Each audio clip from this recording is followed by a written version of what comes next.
Paz do Senhor, que alegria, viu? Sempre é motivo de alegria poder ter vocês conosco, acompanhando o nosso programa RNA. E o que eu sempre peço para vocês é curte, comente, principalmente compartilhe.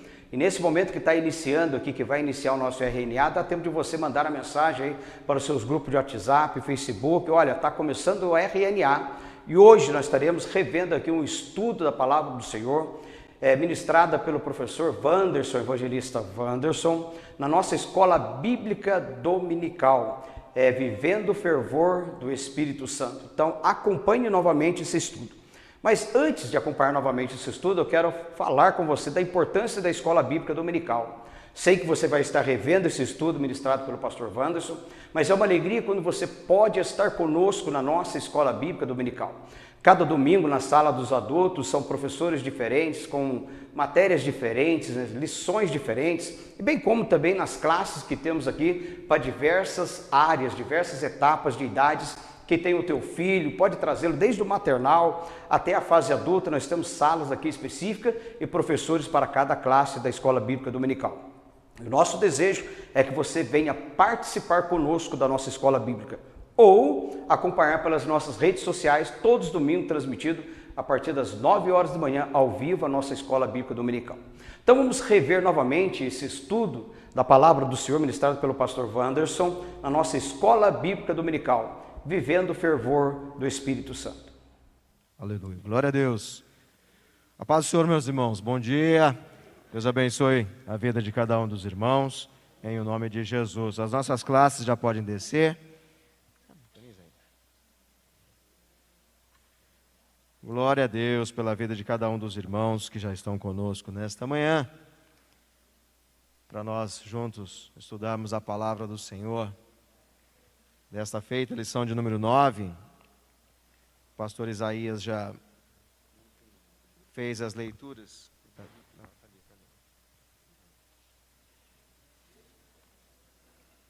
O pastor Isaías já fez a leitura bíblica e também o texto áureo e a nossa verdade prática. E nós vamos explicar para você, tentar falar a você aquilo que já é a sua prática diária, né? O viver fervoroso no Espírito Santo. Essa vida de fervor, que é uma coisa que nós prezamos muito, né? Porque quando você vem a Cristo e você passa a viver a vida cristã, você então tem o seu primeiro contato com o Espírito Santo de Deus. É através dele e é por ele que você se chega a Cristo. A Bíblia diz que é ele que convence do pecado, da justiça e do juízo. João 16:8. E se não for através da ação do Espírito Santo, ninguém se chega a Deus. Então ele é o nosso ajudador. A Bíblia diz que ele é o nosso aio. E aio é aquele que conduz, né? Aio é aquele ajudador, é o pedagogo, é aquele que nos orienta a caminhada. E é através do Espírito Santo que nós fazemos o nosso dia a dia frutificar na presença do Senhor. Vamos para a nossa aula desta manhã. Você que está aí sem a sua revista, você pode acompanhar conosco em Efésios capítulo 5, do verso 15 até o verso de número 20.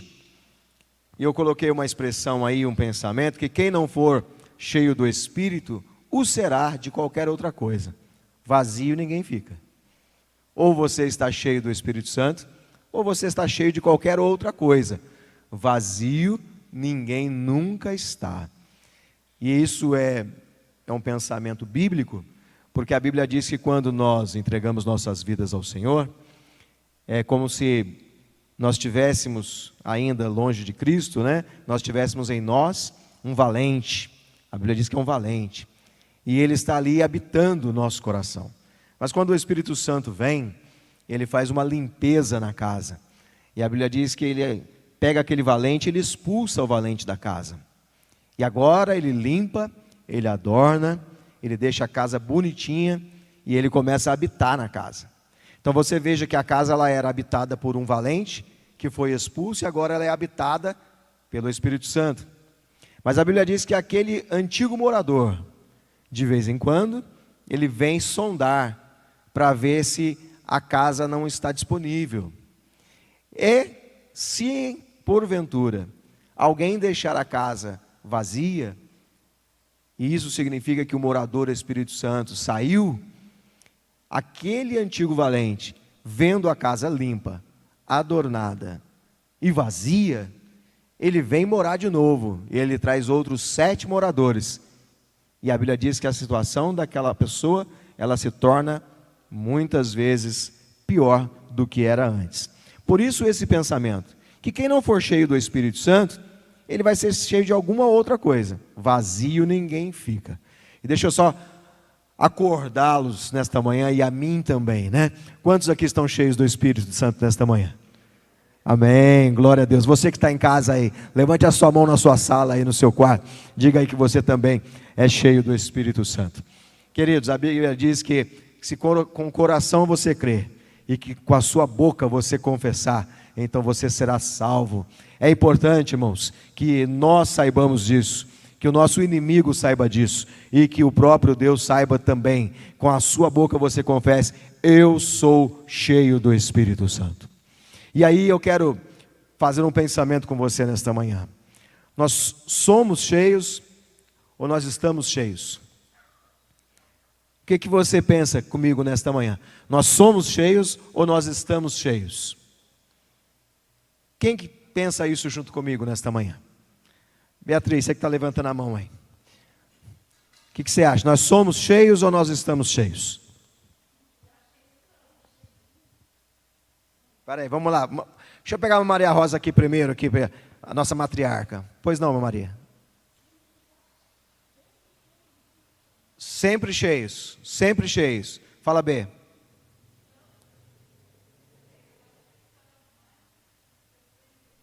Estamos ou somos? Isso é interessante nós definirmos nesta manhã. Nós estamos cheios, nós somos cheios do Espírito Santo, porque estar é uma condição passageira. Vou dar um exemplo. O senhor Thales Gabriel, ele está prefeito de Cruzeiro. Mas daqui a uns anos, não estará mais, porque essa é uma condição passageira. Então o crente, ele não está cheio do Espírito Santo. O crente, ele é cheio do Espírito Santo. Porque o Espírito Santo não é para nós estarmos agora e amanhã não estar mais. Nós precisamos sempre estar cheios do Espírito Santo. Agora, por que é que acontece então de nem todos os dias você está ali tão fervoroso assim? E esse é o nosso assunto desta manhã. Por que tem dia, eu vou usar um termo aqui meio antigo, que parece que você está meio borocochô, né?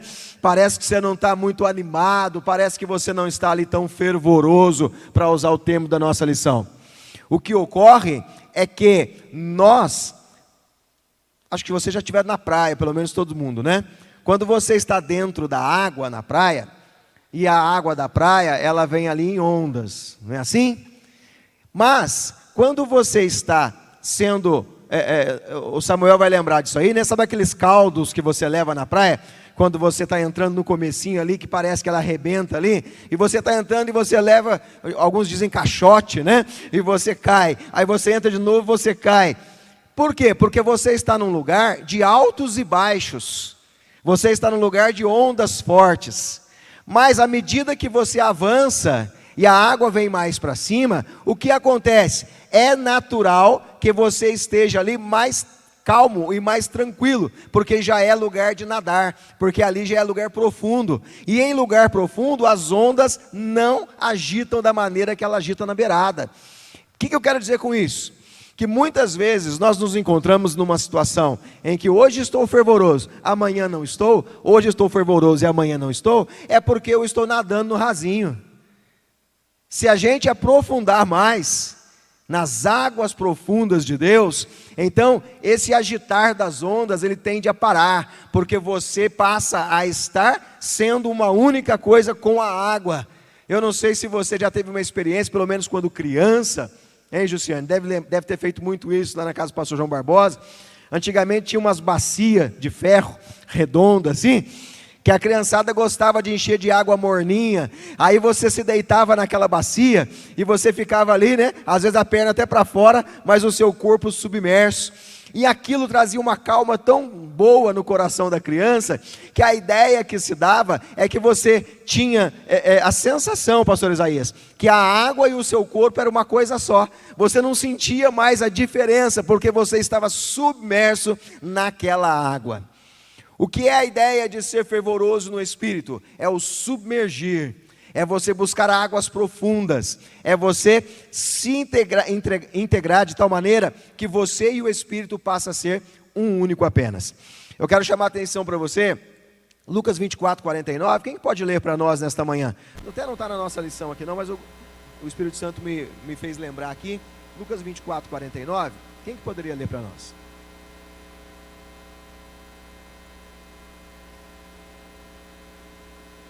24:49.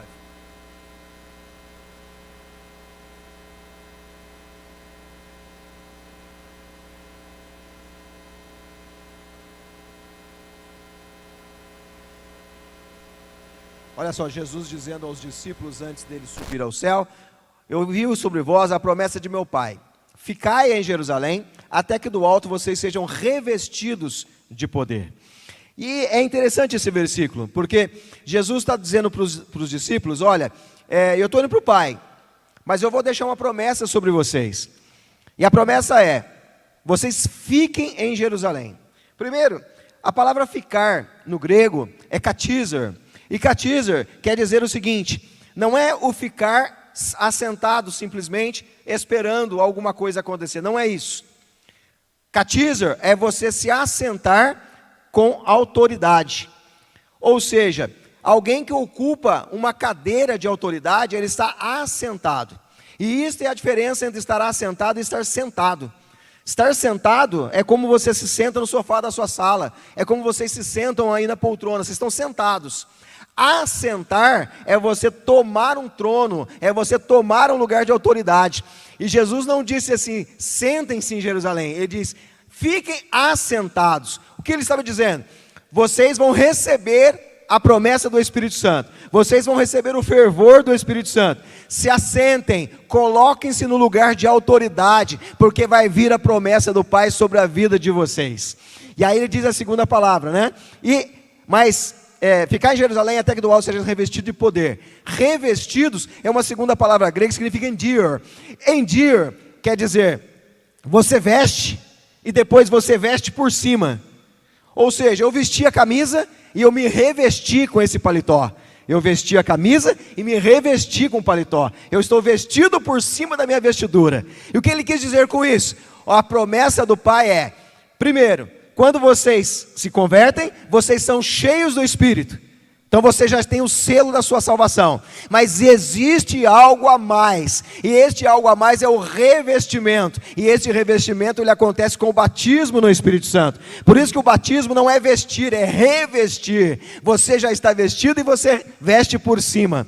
E aí é uma coisa: quando você veste por cima, que acontece, a gente estudou isso na lição de número 3, aí a Bíblia vai dizer assim para nós agora, que é o nosso tema: precisamos manter este fervor. Quem se alista para a guerra, não fica colocando armadura, tirando armadura, colocando armadura, tirando armadura. A nossa batalha, ela é constante, e se ela é constante, nós não podemos tirar a armadura. Uma vez que você se revestiu, permaneça revestido, para que o fervor seja a tua defesa e o teu ataque contra o inimigo. Está me entendendo isso nesta manhã? Então, se você já tem batismo com o Espírito Santo, faça com que isso permaneça vivo na tua vida, porque isso é um revestimento de poder. Amém? Vamos aqui para um pensamento nosso. O que significa ser cheio do Espírito Santo? Quem define para nós? Samuel, o que é ser cheio do Espírito Santo? Isso, Samuel, vamos pensando aí. Heraldo, o que é ser cheio do Espírito Santo?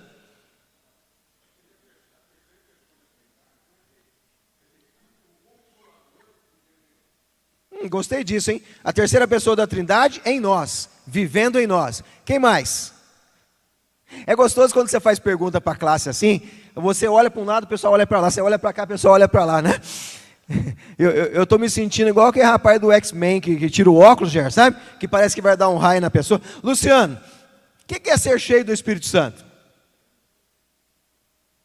Fala porque o Moriá que está do seu lado com a vontade de falar. Vai lá. Isso, Luciano. Ó, sem abrir a boca, telepaticamente, ele me passou aqui, né? É você viver a vida plena no Espírito Santo. Moriá, o que você fala para nós?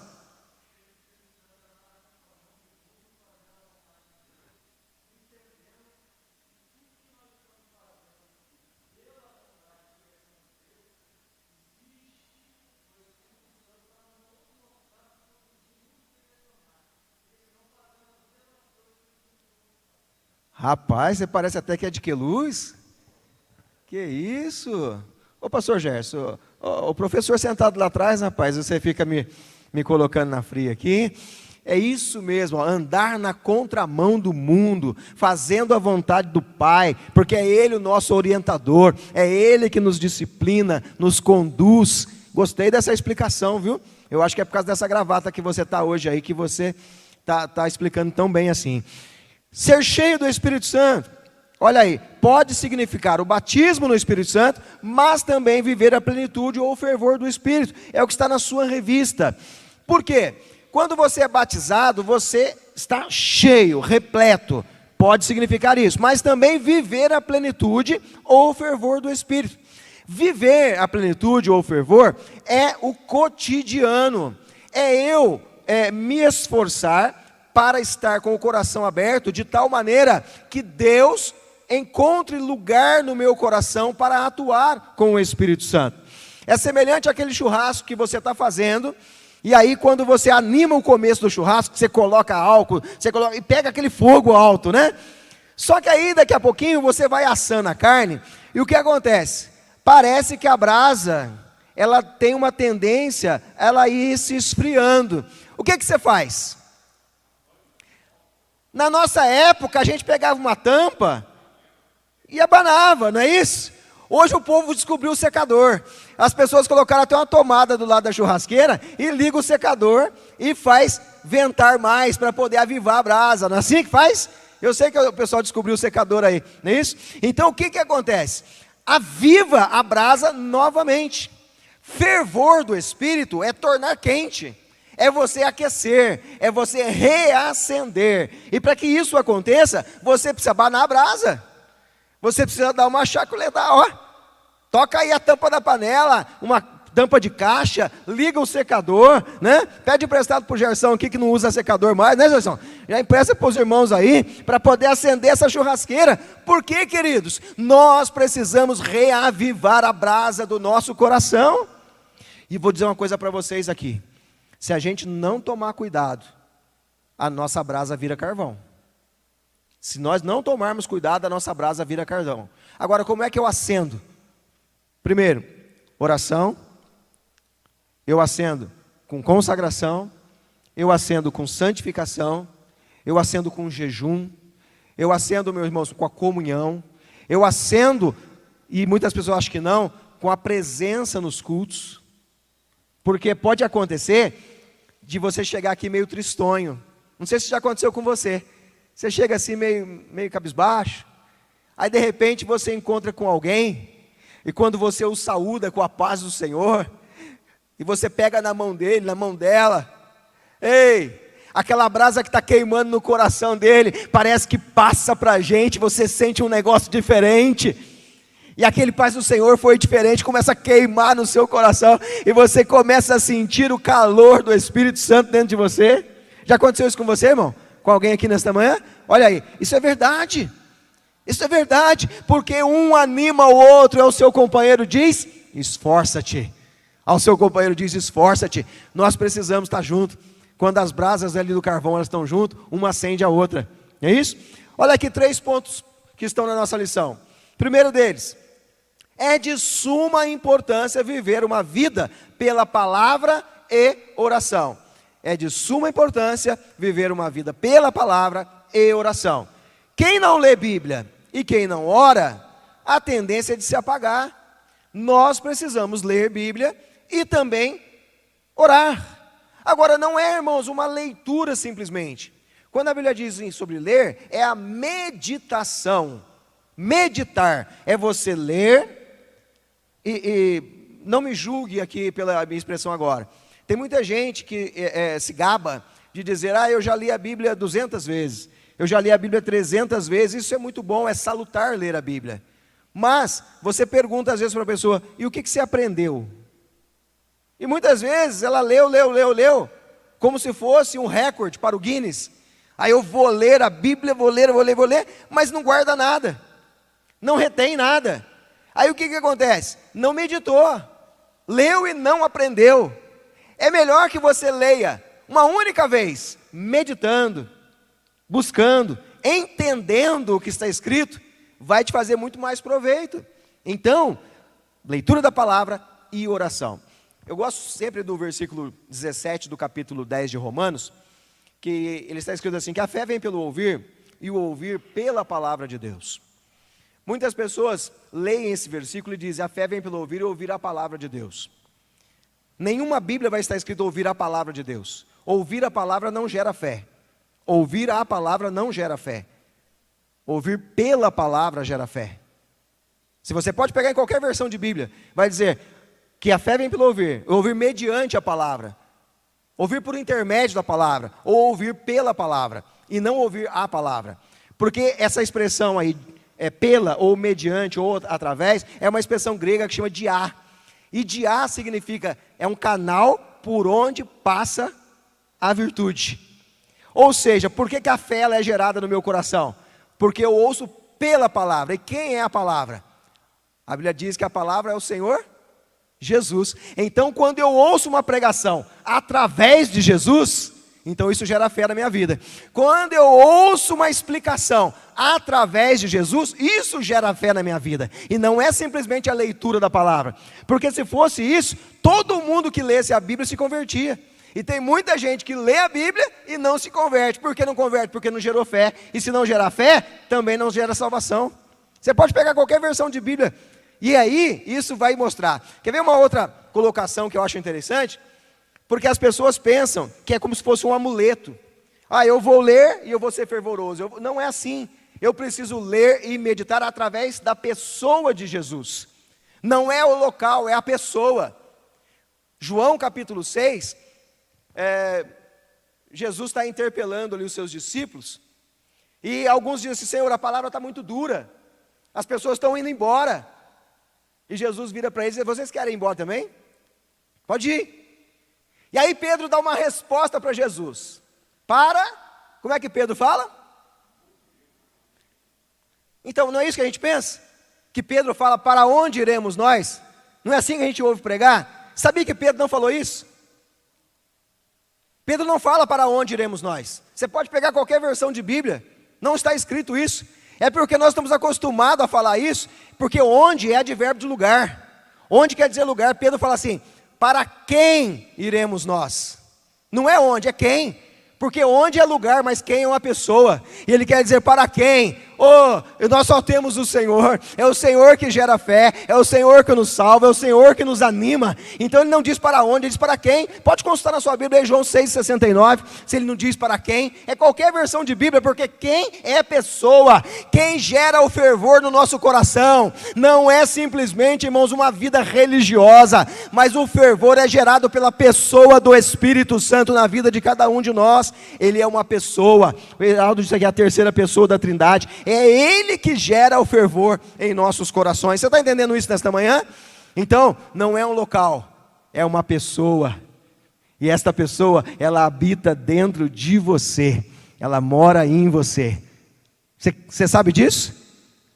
A Bíblia vai dizer lá na primeira carta de João, não há necessidade que ninguém vos ensine, porque o Espírito que em vós habita, o Espírito que em vós habita, já vos instruiu em tudo.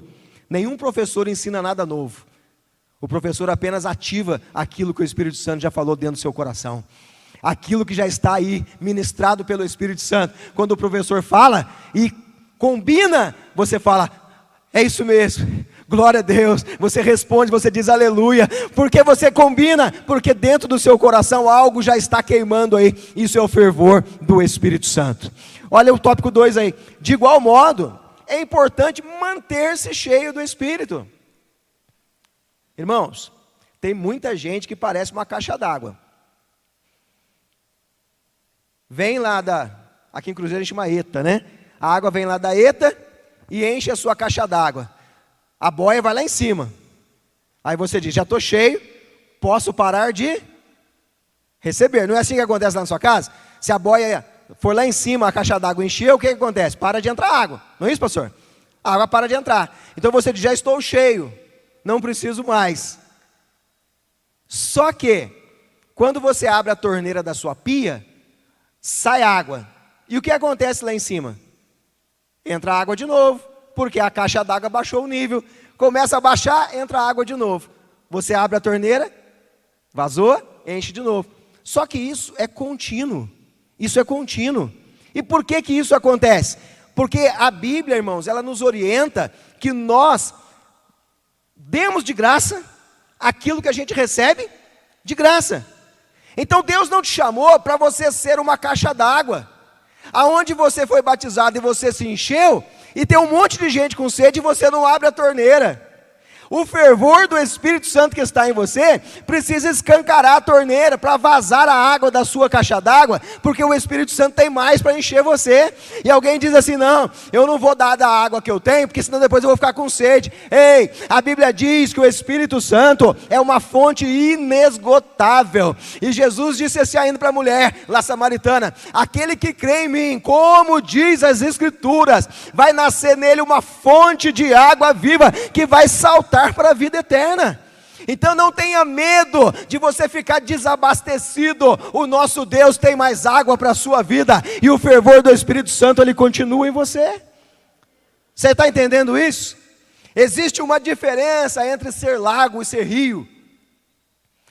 Se você já estudou no seminário, ou se você já viu alguma vez o mapa de Israel, você já prestou atenção que o mapa de Israel ele vem a aguinha do rio, aí ele cai no lago de Genezaré, que é chamado Mar de Tiberíades, e aí ele continua saindo e vai para o Mar Morto. Já prestaram atenção nesse desenho? Por que no mar, se a água é a mesma, por que é que tem peixe no Mar da Galileia, mas não tem peixe no Mar Morto? Alguém diz assim, é por causa da quantidade de sal. Também. Mas a Bíblia diz uma profecia em Ezequiel, que vai chegar um momento em que até as águas do Mar Morto vão criar vida.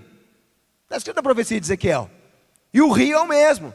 Então não é por causa da quantidade de sal, é por causa da atitude do Mar Morto. Sabe o que acontece hoje? Lá no lago de Genezaré, no Mar de Tiberíades, a água que vem lá do Monte Hermon, ela cai no lago, ela gera vida no lago e ela sai pelo outro lado. Então aquele lago, ele não retém a água para ele. A água que ele recebe no norte, ele solta no sul. E o Rio Jordão continua. Então quando você não retém aquilo que você recebe, você continua produzindo vida para frente. Mas o Mar Morto não. A água que vem do Rio Jordão e cai no Mar Morto não sai para lugar nenhum. Ela evapora. E dali, queridos, ela não gera vida nem nela e nem gera vida para frente. Sabe o que Ezequiel vai dizer? Que as águas que saem debaixo do trono do Senhor, elas vão chegar no Mar Morto, e quando ela chegar, ela vai sarar as águas do Mar Morto. Por que vai sarar? Porque ela vai produzir vida. Ei, tem muitos de nós que estamos nos comportando como o Mar Morto, nós estamos recebendo as águas do Rio Jordão, mas nós não geramos vida, porque o fervor do Espírito se apagou. Mas nesta manhã, esta lição é para fazer-nos entender que nós precisamos gerar vida. E se nós não gerarmos vida em nós, também não geraremos vida nos outros. Temos que ser como o Mar de Tiberíades. Vou receber, mas também vou doar. Eu vou receber, mas também vou doar. Então a vida continua no seu ciclo. É vida abundante. A Bíblia diz que os milagres de Jesus, da multiplicação dos peixes, aconteceram no Mar de Tiberíades. Mas nunca vão acontecer no Mar Morto, porque o Mar Morto não aprendeu a ser doador. Tenha medo de você ficar sem, não. Pode distribuir daquilo que você tem. Abra o seu coração. Dê. distribua, faça acontecer, faça a obra acontecer, porque quando nós estamos doando daquilo que Deus tem nos dado, o fervor permanece vivo em nossas vidas. O fervor permanece vivo. Última parte aqui, ó. O crente deve prevenir-se da frieza espiritual.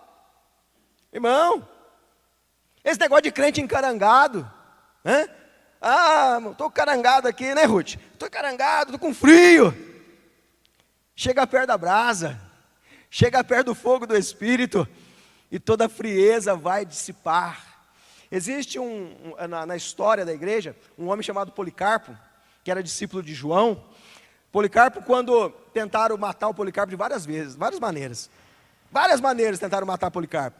E uma delas é que deitaram ele sobre uma chapa de aço, uma chapa de ferro, e esquentaram aquela chapa de ferro, e aí tacaram óleo sobre ela, amarraram o Policarpo, e deitaram o Policarpo sobre aquela chapa, deitaram ele lá para morrer, assado, e Policarpo começou a gritar: ei, gente, me ajuda aqui, e o pessoal começou a dar risada: lá, está morrendo, e alguém chegou perto: e aí, está morrendo? Não, me vira do outro lado, porque esse lado está muito frio.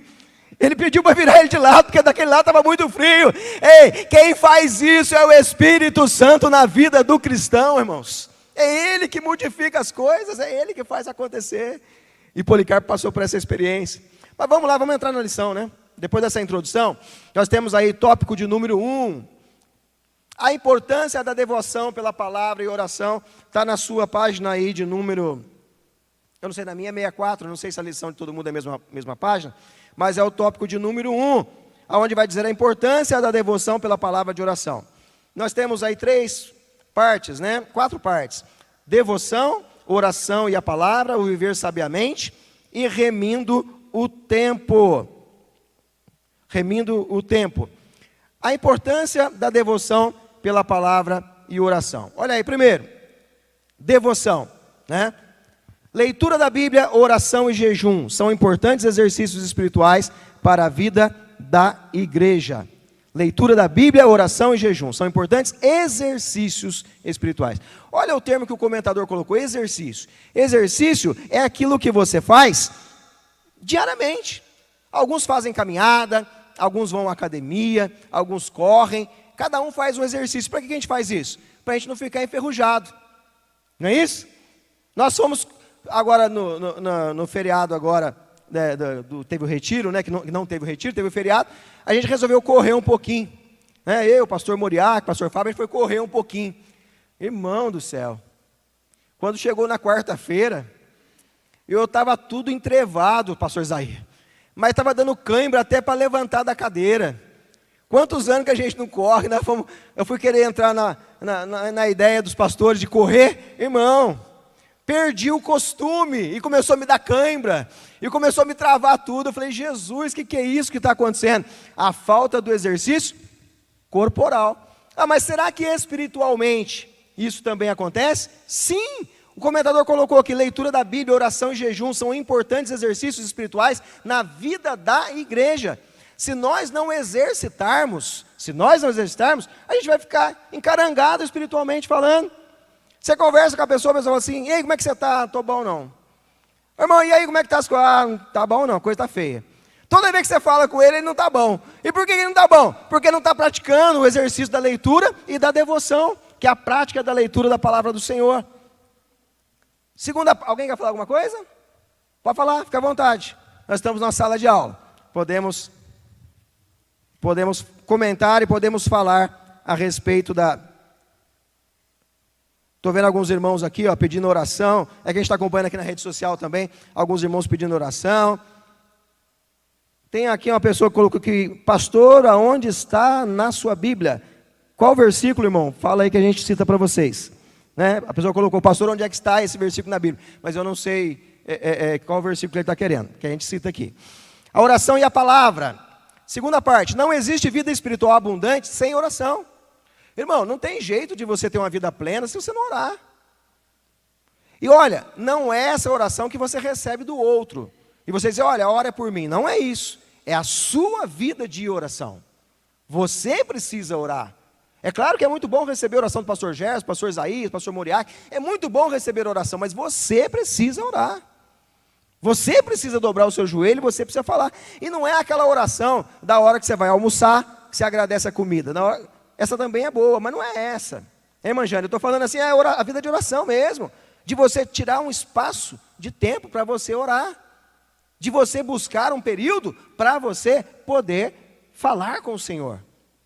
E esses dias eu falava na faculdade lá em Lorena, que o crente às vezes ele é interessante.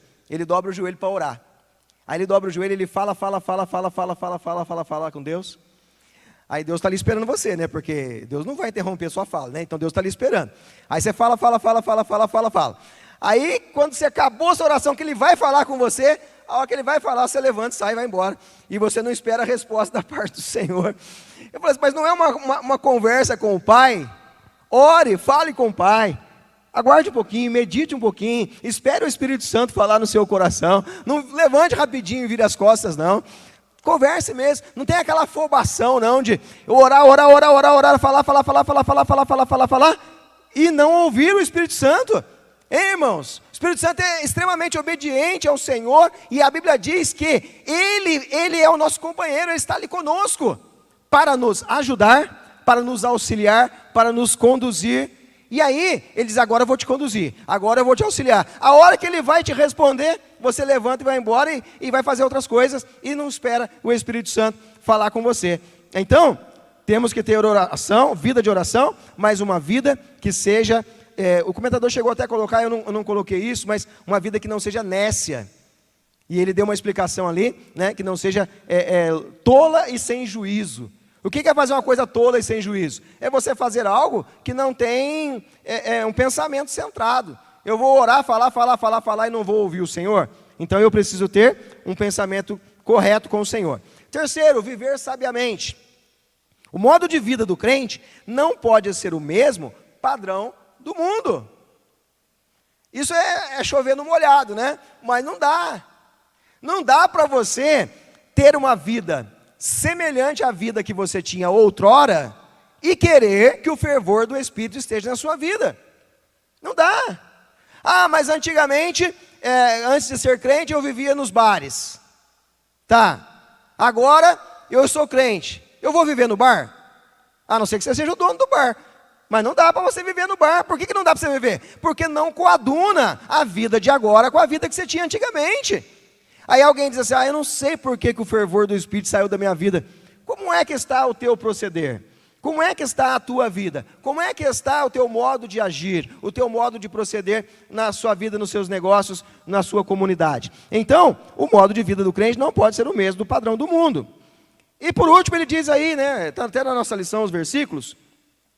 Olha só, o verbo remir significa comprar de novo, ou resgatar, aproveitar melhor possível. Paulo fala aqui, é o verso de número 16, remindo o tempo por quantos dias são maus. Está no verso 16 da nossa lição. Remir o tempo, irmãos, o verbo remir significa comprar de novo. Aí resgatar, aproveitar. Remir o tempo é fazer o tempo que nós temos valer a pena. O tempo que nós temos não pode ser perdido com coisas banais. Ele tem que ser aproveitado para que o fervor do Espírito seja mantido. Ok? Nós temos que correr um pouquinho aqui, porque as horas estão avançando muito. Olha só, devoção pela oração e leitura da palavra, viver sábio e aproveitamento consciente do tempo, são sinais de uma vida com fervor, uma vida de fervor. O que a gente mais escuta hoje em dia é alguém dizer assim, não tenho tempo, estou na correria. Não é assim? Não é o que a gente mais escuta, irmão, não tem tempo, eu estou na correria, não dá, não consigo, não posso. O tempo a gente faz. O tempo a gente faz, e a gente precisa ser senhor do tempo, né? Esse kairós de Deus sobre a nossa vida, o tempo dele está em nós, e vocês disseram aqui no começo que o Espírito Santo habita em nós. Se o Espírito Santo habita em nós, então também a sabedoria de Deus em remir o tempo, também habita em nós. Fervor não é momento, mas a prática diária espiritual. É possível que você tenha ouvido falar, né? É possível que você tenha ouvido falar que alguém diz assim, olha, o culto foi um fervor só hoje. A reunião estava um fervor. E quando você diz que estava um fervor, ou que foi um fervor, significa que aquele momento estava fervoroso. Passou o momento, não está mais. Porque é aquilo que eu disse no começo, estar é momentâneo. Mas o que a lição veio instruir é que nós sejamos fervorosos diariamente. Isso não significa também que situações tristes não vão abater a sua vida. É claro que vai. Algumas situações vão vir sobre você, mas a sua vida interior, ela tem que permanecer acesa. Não importa o que está acontecendo no exterior. Não importa, querido, se está se avizinhando de nós algo muito ruim, terrível, com sentimento de tristeza, mas internamente você está vivo. Jó falou chegar a dizer assim, olha, perdeu todas as coisas, né? E aí, lá no capítulo 19 ele vai dizer assim, olha só no capítulo 19 ele vai dizer assim, que agora as minhas palavras sejam gravadas com ferro numa pedra. E ele diz assim, eu sei que o meu Redentor vive, e que por fim ele vai se levantar. Tudo isso que está acontecendo aqui são apenas circunstâncias, mas eu sei que o meu Redentor vive. Eu sei que o meu Redentor vive. Então essa é a certeza de quem é fervoroso. Tópico de número 2 da nossa lição. A importância em manter-se cheio do Espírito Santo. Tópico de número 2. A obra na vida do crente é dinâmica. Por que ela é dinâmica? A partir da conversão, o crente precisa todos os dias reacender a chama do Espírito. A partir da conversão, o crente precisa todos os dias reacender a chama do Espírito. Reacender não é igual você faz no fogão. Vou fazer um almoço, acendi, acabei o almoço, apaguei. No outro dia eu vou fazer um café, eu reacendo e depois eu apago. Não é esse o sentido do fogão. Mas é o sentido da brasa que eu falei para vocês, que ela vai se apagando e você assopra para ela reavivar, ok? O reacender é no sentido de soprar, de você soprar para ela reacender, manter o sopro de Deus sobre a nossa vida. Isso é importante.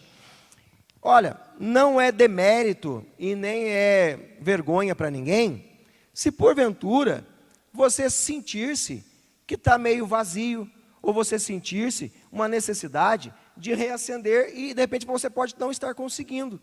Você pode estar tentando e não está conseguindo. Chega nos pastores, converse com eles, olha, eu sempre tive uma vida fervorosa no Espírito, mas eu não sei o que aconteceu e ela parece que está murchando. Eu preciso reacender. Os irmãos vão orar junto com você, as pessoas vão ajudar você a continuar caminhando. É importante se comunicar. Porque antes que você morra espiritualmente, é importante nós comunicar. A Bíblia diz que tem que comunicar entre os santos. Nós temos que comunicar. É importante isso. Esmiuçando o texto áureo. Olha aí, é o nosso tópico 2. Ele vai dividir o texto áureo em 3 partes. Primeiro, não vos embriagueis com o vinho. Podemos ler esse provérbio 23, 31? Quem que pode ler para nós? Provérbios 23 e 31.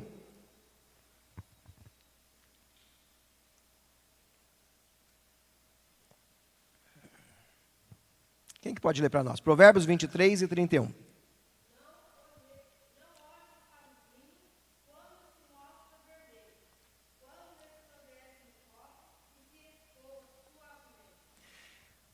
proverbista está dizendo aí, não olhes para o vinho quando ele se mostra vermelho, quando está até suando o copo ali, quando está se escoando. Por que não faça isso? Porque ele traz o exemplo, ele explica que o vinho, quando ele está assim, e se a pessoa bebê-lo, ela vai trazer consequências destrutivas para a pessoa, por causa da bebedeira. Quantas pessoas que no seu normal, não fariam coisas que fizeram quando estavam bêbados? Quantas pessoas que ao beberem, perderam a noção de onde estava, de com quem estava, e aí então, fez coisas, não é verdade, meu anjo? E aí, se você pergunta no outro dia para ele, ele fala, não lembro. Eu não lembro. Irmãos, e é verdade, porque o vinho, ele distorce tanto a consciência da pessoa, que a pessoa não sabe nem onde está. Ele sai com uma roupa, ele volta com outra, não sabe nem onde trocou. Muitas vezes volta todo sujo, todo elameado porque caiu pelas sarjetas, sem dinheiro, gastou todo o dinheiro que ele tinha do pagamento nos bares, não é isso? Por que que acontece isso? Porque olhou para o vinho, e não é só o vinho não, é qualquer tipo de bebida inebriante, qualquer bebida que tira você do centro, ela é prejudicial, não é isso? E aí, o comentador está dizendo, não olhe para a embriaguez do vinho, não olhe, mas o que eu devo fazer? Parte B, mas enchei-vos do Espírito, porque o vinho há contenda, mas no Espírito não há contenda. Quando você está cheio do Espírito, e aí vai uma dica, algumas pessoas dizem assim, olha, o Espírito Santo me tomou de tal maneira, que eu nem vi onde eu estava. Ó, o Espírito Santo me tomou e eu fiz, comecei a fazer um reboliço, né? Que é o termo que as pessoas usam, né? Comecei a fazer um reboliço e eu nem noção do que... Irmão, se aconteceu isso, não foi o Espírito Santo. O Espírito Santo não toma a mente de ninguém. Espírito Santo te traz uma alegria indizível. Mas tomar a mente, de maneira que você ficou inconsciente, pode ser outro Espírito, mas o Espírito Santo não faz isso não. Oi, Marjane, pois não?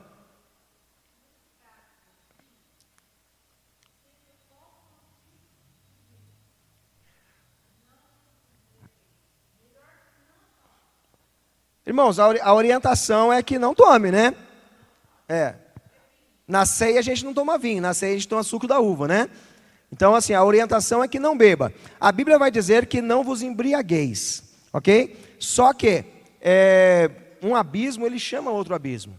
Tem pessoas que vão dizer assim, mas eu tomo socialmente. Eu tomo um vinhozinho porque Paulo falou para Timóteo tomar um golinho de vinho por causa das enfermidades no estômago. E a pessoa não tem nada no estômago, pastor Zé. Ele não tem nada no estômago e ele tem apenas uma unha encravada. Ele fala, não, mas se serve para a doença do estômago, deve ser bom para a unha encravada. Eu vou tomar um vinhozinho também. Né?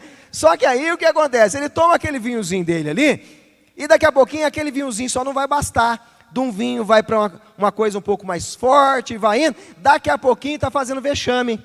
Então, meu querido, a Bíblia diz que um pouquinho de fermento leveda toda a massa. Então, não beba. Posso falar uma coisa? Deve? Eu até falo para alguns adolescentes que vêm falar alguma coisa sobre mim. Eu acho que a questão, por exemplo, hoje nós estamos vivendo o coronavírus. Tem gente que vai ter o corona e vai ser uma gripezinha. Aham. Tem gente que vai pegar o corona, ele não é de grupo de risco, ele é jovem, ele não tem nada para complicar e ele está morrendo. Sim. Mesma coisa eu falo com os jovens, por exemplo, com a cocaína. Tem gente que tem o contato com a cocaína, no primeira vez, vai na segunda vez, e ele usa a cocaína só para curtir. E ele vai ficar a vida inteira assim, só para curtir. Uhum.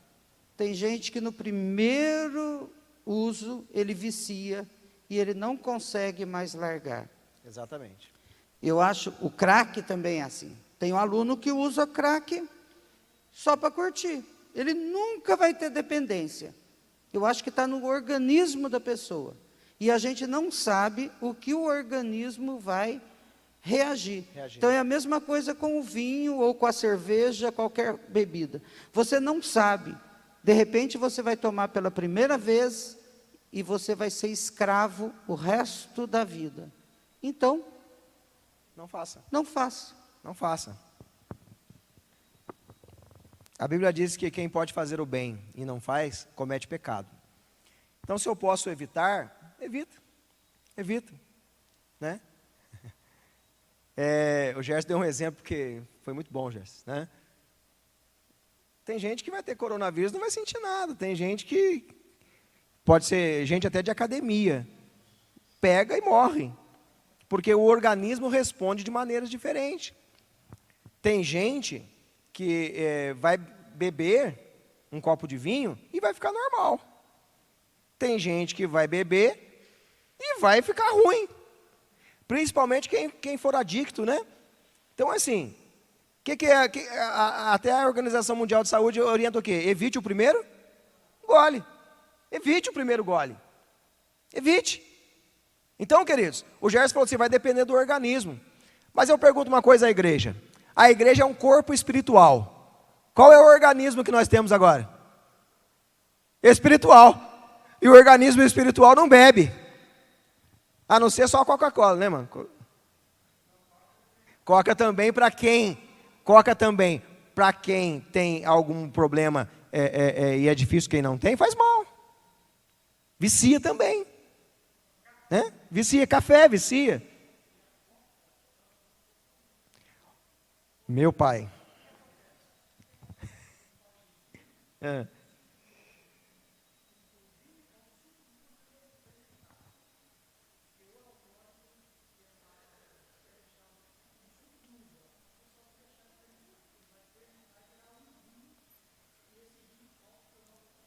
É isso aí. A fermentação do vinho faz com que o teor alcoólico faça a parte inebriante, vamos dizer assim, a parte viciante. E o pastor Isaías estava citando aqui, que na coca tem, segundo ele, tem cocaína, porque ele é engenheiro químico e ele sabe o que está falando, né? Tem coca, né? A folha da coca aí. Então, não a cocaína, né? Tem o produto lá que faz, né? Então, queridos, evite. Não é bom.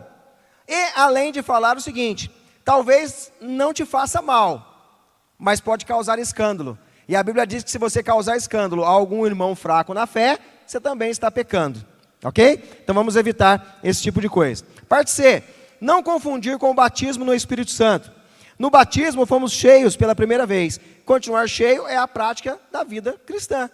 Então, se você já foi batizado, agora você precisa fazer com que isso seja uma constante em sua vida.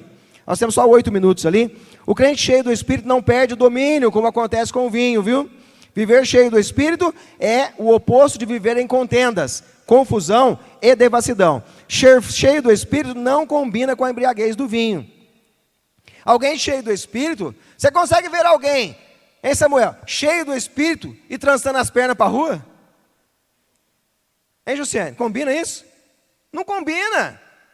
Você não pode, durante a semana, estar de repente com o umbigo encostado no balcão do bar, bebendo, ou trançando as pernas por aí, e no domingo você está na igreja falando em línguas. São duas coisas que não combinam. Não dá para sair duas qualidades de água da mesma fonte, gente. Ou nós servimos a Deus ou nós não servimos. Não dá para fazer as duas coisas, né? Por último aí, nosso ponto de número 3, né? O nosso tópico 3, vigilantes contra a frieza espiritual. Primeiro, testemunho transbordante. É um sinal evidente. Quem já nasceu de novo, se encheu do Espírito, precisa demonstrar através de atitudes a sua nova prática de vida. Se eu sou cheio do Espírito Santo, eu preciso demonstrar publicamente que eu sou cheio do Espírito Santo. Ah, mas então o que eu faço? Vou ficar falando em línguas para a rua? Não, não é isso. É a prática do fruto do Espírito. É eu estender a mão para quem precisa. É eu ajudar alguém. É eu compreender alguém, é eu aconselhar alguém, orar com alguém, a prática do fruto do Espírito.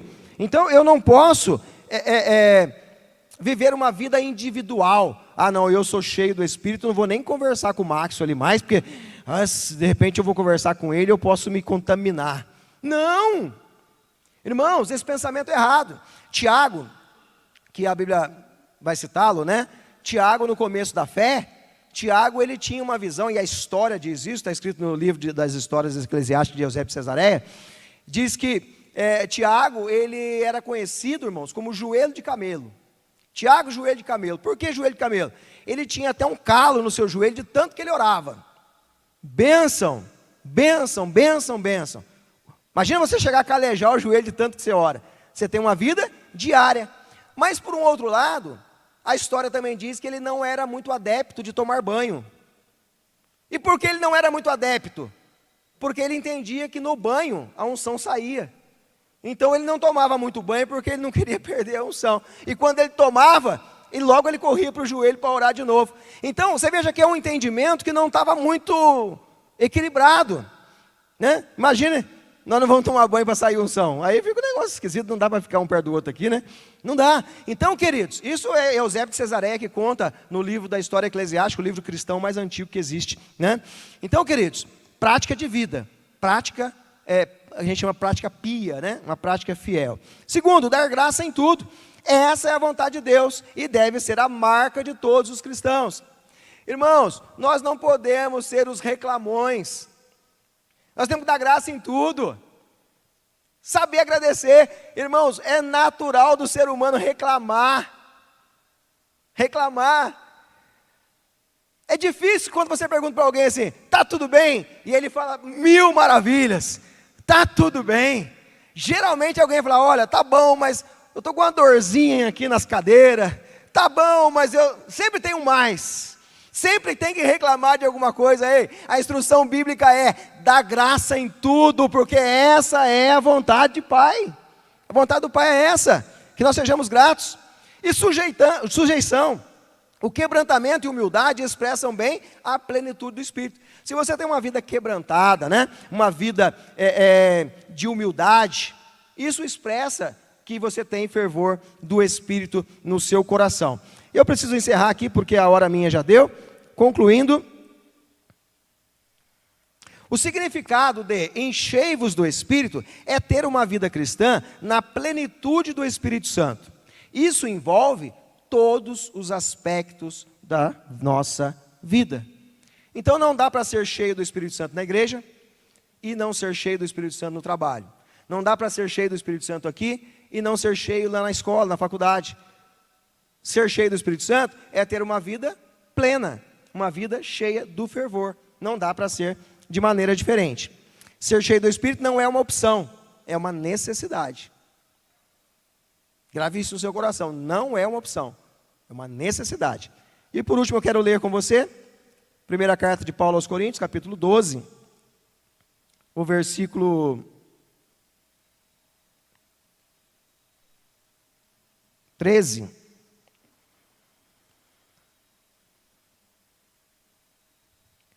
O pastor João Ferreira está colocando aqui um comentário dizendo, qualquer extremo traz perigo. Verdade, pastor João? Qualquer extremo traz perigo. O importante é uma vida equilibrada na presença de Deus e cheia do Espírito Santo.